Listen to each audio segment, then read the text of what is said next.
Olá pessoal, vou fazer mais um videozinho hoje sobre o assunto, né, da guerra, mas dentro da perspectiva desse canal. Eu considero esse canal um canal principalmente de filosofia, então a gente busca a verdade, certo? A gente busca entender o que se passa com tudo, né? E só que hoje em dia é difícil de fazer filosofia, nesses momentos da história em que há muita divisão, né? É guerra de bem contra o mal, um se acha o bem e acha o outro é o mal, o outro acha que é o bem e o outro é o mal, e assim por diante. Quem quer ficar no meio e tentar entender o ponto de vista de todos, que nem eu acho que eu tento, né? Acaba às vezes sendo metralhado que nem a pomba do Vaticano, né? Alva, enfim, né? Anjinhos. Mas não, a gente às vezes perde o pelo, mas não perde o vício, como se diz, né? Então vamos nessa. Do ponto de vista desse canal, cada região do mundo tem a sua incumbência, o seu espírito, aquilo que ela foi programada para fazer no mundo, certo? Por quem? Você sabe. Alguém não me pergunta quem, certo? Alguém não me pergunta quem é Deus? Depende de qual Deus, né? Tem muitos deuses, muitos deuses. Vocês sabem que o nosso Deus, o Javé, né? Ele nunca disse, eu sou o único Deus. Nunca. Se vocês acharem, na Bíblia me mandem. Ele disse, eu sou o seu único Deus. É diferente, né, pessoal? É diferente. É que nem um homem que diz assim para a mulher, eu sou o seu único homem. Será que ele acha que não tem outros homens? Não, é porque ele sabe que tem outros homens que ele diz, eu sou o seu único homem. Porque ele é ciumento, certo? Inseguro, né? Por isso que o Nietzsche dizia que o nosso Deus é ciumento, o Javé, né? Eu sou o seu único Deus. Não, mas não, pense assim. Esse comando, feito por alguém, não me pergunta quem, que disse para Moisés, eu sou o que é, eu sou aquele que é, eu sou o que sou, certo? Ele disse para aquele povo, vocês são o meu povo, vocês esqueçam o resto, porque eu vou, né? Ele prometeu alguma coisa, tem que prometer, né? Eu vou fazer de vocês isso, aquilo, isso, aquilo. Mas aqui ele tinha um plano. O plano era de alguém, não me pergunta quem. E a voz que falou se autodenominou, só aquele que é. Você vai fazer isso, porque eu tenho um plano. Aqui sobre você vai se constituir uma civilização. Qual é que é a civilização? O Ocidente. O Ocidente. Por isso que os judeus são o Ocidente, né? E os maometanos são o Oriente, até hoje, né, pessoal? Bom, mas sem julgamento, certo? Então tem Oriente e Ocidente. E a guerra, no fundo, é entre Oriente e Ocidente, se vocês olharem bem mesmo. No fundo, vira Oriente e Ocidente, né? Primeira Guerra Mundial, Alemanha e Oriente, França e Ocidente. Segunda Guerra Mundial, Alemanha de novo, Oriente, França e os aliados, Ocidente. E essa guerra de hoje, Oriente e Ocidente. Oriente é o quê? É o mundo da aristocracia agrária, da terra, né? Onde tem o Senhor, Deus acima de tudo, o Senhor e os servos. No fundo é isso. A Rússia é assim até hoje, certo? A China é assim também. Não estou criticando, só estou dizendo. E o Ocidente criou a democracia. Democracia falsa, hipócrita. Mas eu prefiro ficar aqui. Eu prefiro ficar aqui com essa falsidade e hipocrisia toda. Porque eu sou ocidental, certo? Muito bem. Então, os diversos continentes, diversos blocos têm a sua incumbência. Por exemplo, a Rússia, se vocês forem olhar, ela não é propriamente o Oriente e nem é propriamente o Ocidente. Ela é justamente aquela área que está entre o Oriente e o Ocidente. Então ela tem uma incumbência e ela se sente, né, detentora de uma incumbência, a Rússia, certo? Inclusive tem teorias, tem previsões astrológicas que a Rússia, mamãe Rússia, vai, né, um dia dominar tudo. E um dia perguntaram para o Putin, onde acaba a Rússia? Ele disse, não acaba em lugar nenhum, a Rússia é o mundo. Enfim, talvez estivesse sendo metafórico, mas no fundo ele se sente que o mundo lhe pertence. E será que é só ele que pensa isso? Não, os Estados Unidos também pensam. A Europa também pensa. O Brasil, no fundo, também pensa. O Brasil pensa, nós, né, somos o país do futuro. No futuro tudo vai ser Brasil. Vocês me entendem? E está errado isso? Não está errado, porque nós também somos um universo. O problema é não saber até onde geograficamente eu vou, tu está me entendendo? Porque eu posso projetar a mim nos outros países, mas eu não preciso invadir os outros países. Então eu tenho que saber até onde eu vou. E eu tenho que deixar de ser inseguro se o cara diferente de mim vai viver do meu lado. Eu tenho que aceitá-lo. Entende? Então essa guerra, para mim, é de definição desse espaço tão importante do mundo, que é a Rússia, que divide o Oriente do Ocidente, se sinta segura e descubra, afinal, que as unhas dela também têm que ser cortadas. Tem um local que ela vai acabar e outro que vai começar uma maneira diferente de ser, que não pode ameaçá-la. Não pode ameaçá-la. Se ameaçá-la, a gente vai defender a Rússia. Né, pessoal? Nós aqui, com todo o nosso poder, vamos defender. Não, mas o mundo está caminhando para isso, certo? Então, cada local tem uma incumbência. E isso também diz qual é a incumbência produtiva. O que vai fazer para o mundo? A Ásia tem um modo oriental de ser. Eu já falei sobre isso, não vou repetir. Mas esse modo, ele a faz excepcional na fabricação. Na fabricação. Só que a indústria, pessoal, não é só fabricação. Antigamente a indústria, a Inglaterra, por exemplo, ela tinha todas as partes da indústria dentro dela. Quais são as partes? A matéria-prima, o segredo da indústria e a fabricação. Estava tudo dentro. E se ela não tivesse matéria-prima, ela invadia. Causa de muitas guerras, certo?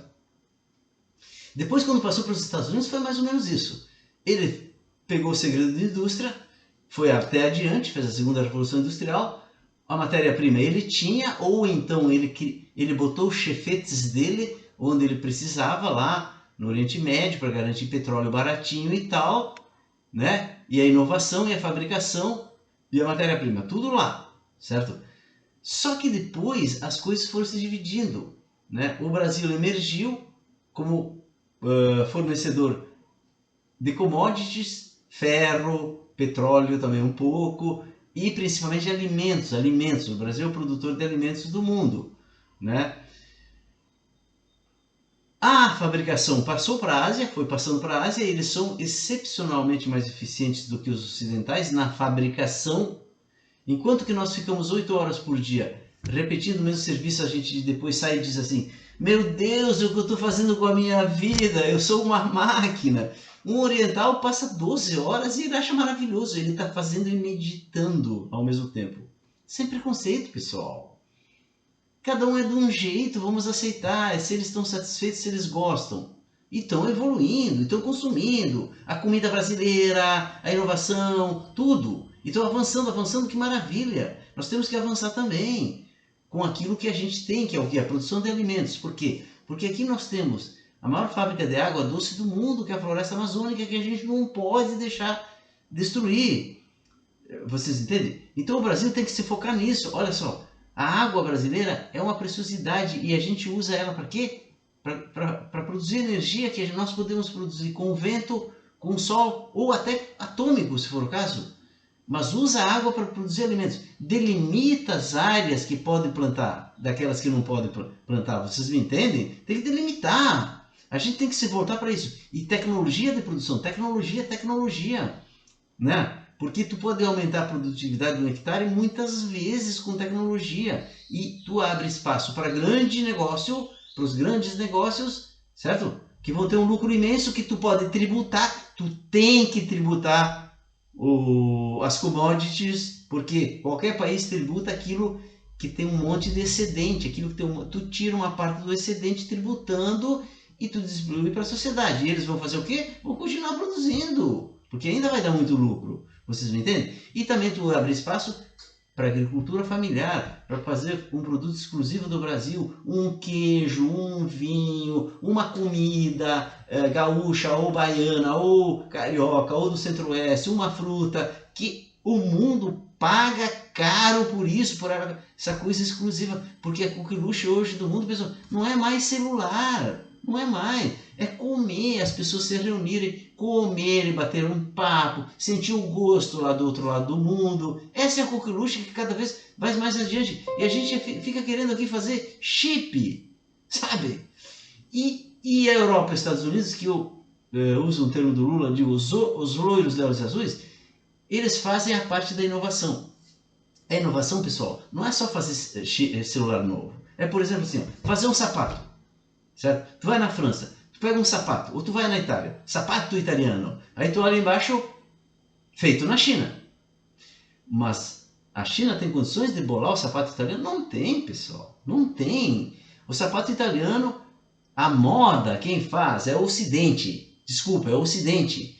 A moda é um tipo de inovação, está sempre na frente, mudando. E aquilo que cai no gosto de todo mundo. Qual o problema de admitir isso? Uns fazem uma coisa. Você tem um chinês lá que gosta de moda, ele pode vir para cá, para o Ocidente. Ou ele pode trabalhar de maneira remota com esse centro de inovação, da moda, desenvolvimento de novos produtos, mas tem um setor lá que é mais da fabricação. Ok, está pronto. Agora vem aqui, a gente fabrica, certo? E o Brasil fornece a parte, principalmente da alimentação, certo? Mas o Brasil não pode também ter indústria? Pode! Ele não pode ter inovação de novos produtos? Pode!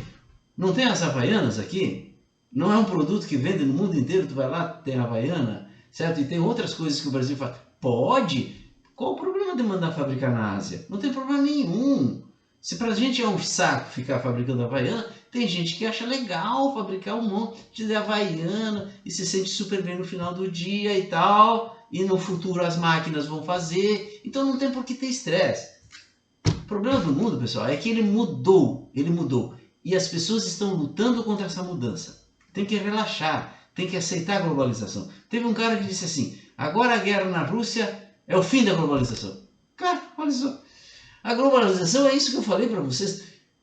Vocês acham que isso vai acabar? Não, isso não tem quem acabe, porque se acabar eu não vou ter celular, o cara lá não vai ter Havaiana, tu entende? Os caras não vão ter a comida do Brasil, não vão ter a soja, não vão ter a proteína animal do Brasil. Os caras derrubam qualquer presidente. Cai o Putin, cai o Xi Jinping, sei lá, da China, cai o presidente dos Estados Unidos, cai o presidente do Brasil. Porque as pessoas não querem esse negócio, elas querem continuar com um padrão legal. Bom, eu vou encerrar, pessoal, só dizendo uma coisa. Que eu sempre falei da incumbência dos continentes, né, da inovação aqui, da fabricação lá, da matéria-prima aqui, da comida aqui, papapá, certo? Tudo isso com tecnologia, né, pessoal? Ninguém mais vai produzir alimentos com enxada, né, pessoal? Com tecnologia cada vez mais avançada, ok. E a África? A África eu nunca falei, né? A África eu nunca falei porque eu tenho dúvidas. Qual é a contribuição da África? Eu não sei ainda muito bem. E na pandemia eu me dei conta de uma coisa. Ó. A África passou pela pandemia ilesa, sem usar máscara quase, sem se vacinar quase, não teve quase casos, não teve quase mortes, certo? Por que aconteceu isso? Pessoal, o continente africano ele tem um problema de água. É ali onde é a floresta amazônica para nós, para eles é o deserto do Saara. Então eles não têm os rios voadores que saem aqui da floresta amazônica e vão até a Argentina e o Chile, chovendo o tempo todo. Por isso que a gente é produtivo. E a África não tem. Se ela tivesse uma floresta amazônica ali no Saara, ela seria um mar de água e produziria muito mais. Então a África ela é mais pobre por causa disso. E as pessoas são, portanto, magras, certo? Não tem muita comida na África, certo? É por isso que eles passaram ilesos, certo? Porque a maneira como nós somos, os americanos, nós somos gordos. Se vocês pegarem, por exemplo, uma foto da Copa do Mundo em 1950, no Maracanã, vocês vão ver por que cabia 100 mil pessoas no Maracanã em 1950. E ele era menor. Porque as pessoas eram metade de mim, que já sou um cara meio pequeno, eram pequenas e magras. Nós comemos demais. Por que a África come de menos? Porque ela não tem tanta comida. Mas veja, isso traz uma espiritualidade para a África. Traz uma coisa que nenhum outro continente tem. Né? Dizem que o ser humano saiu da África e migrou depois uma parte para a Europa, outra parte para a Ásia. E é bem possível que seja isso. E nessa migração ele clareou, ele se tornou alvo, ele se tornou um alvo, uma pomba, alva da paz, hipócrita. Mas enfim, isso não foi a gente que bolou, foi algo, alguém não me pergunta quem, certo? Porque tem uma incumbência, tem um sentido. Essa hipocrisia se transformar numa realidade, num mundo de abundância, de amizade, de amor e de vida eterna. Ainda vou entrar nisso, certo? Mas a África, se a China, eu digo a Ásia é a mãe, a África é a avó. É lá que estão os segredos. Os segredos que não foram revelados é na África. E ele não é comendo que tu vai revelar, mas é te voltando para o espírito, certo? Tendo uma vida menos centrada no corpo, no ego, meu, uma coisa mais solidária, uma coisa mais... Esse talvez seja a incumbência da África, que aos poucos a gente vai compreendendo, certo, pessoal? Um abraço a todos, até o próximo vídeo.